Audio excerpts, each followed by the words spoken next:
वारिस Punjab day का प्रमुख अमृतपाल सिंह 36 दिन तक दर दर भटकने के बाद पंजाब पुलिस की गिरफ्त में आ ही गया। मोगा जिले के रोडे गांव में अमृतपाल ने पुलिस के सामने सरेंडर कर दिया।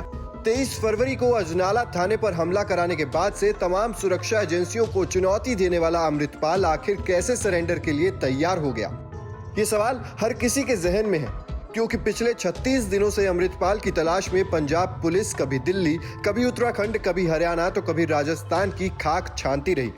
लेकिन भेष बदलने के माहिर अमृतपाल हर बार पुलिस को गच्चा देकर बच निकलता।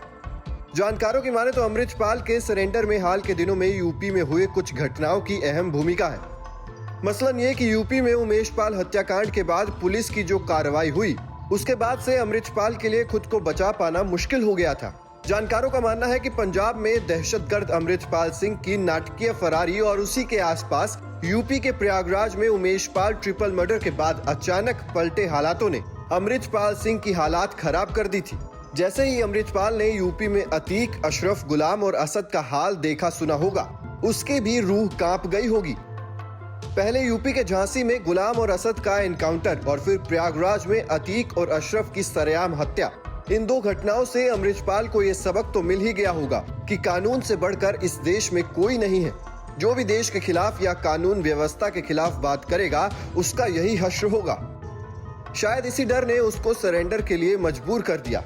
दरअसल इस दावे के पीछे कुछ ठोस वजह भी है कि अमृतपाल कोई बचपन से ही पगड़ीधारी सिख या अमृत चक्का हुआ गुरु सिख नहीं था। वो कुछ साल पहले तक एक आम नौजवान की तरह ही रहता था। ट्रेंडी बाल रखता था, नए स्टाइल वाले कपड़े पहनता था, मोबाइल से रील्स बनाता था। लेकिन अचानक से उसने खुद को भिंडरावाला समझने की गलतफहमी पाल ली। वो धर्म के नाम पर युवाओं को गुमराह करने की बात करने लगा। वारिस पंजाब डे के प्रमुख दीप सिद्धू की मौत के बाद उसने खुद को वारिस पंजाब डे का प्रमुख घोषित कर दिया और सरेआम धर्म के नाम पर अलग देश बनाने की मांग करने लगा। इसके बाद से ही पंजाब पुलिस और सुरक्षा एजेंसियों ने अमृतपाल पर शिकंजा कसना शुरू कर दिया। वो छिपने की कोशिश करता, लेकिन उसे कहीं पनाह नहीं मिलती।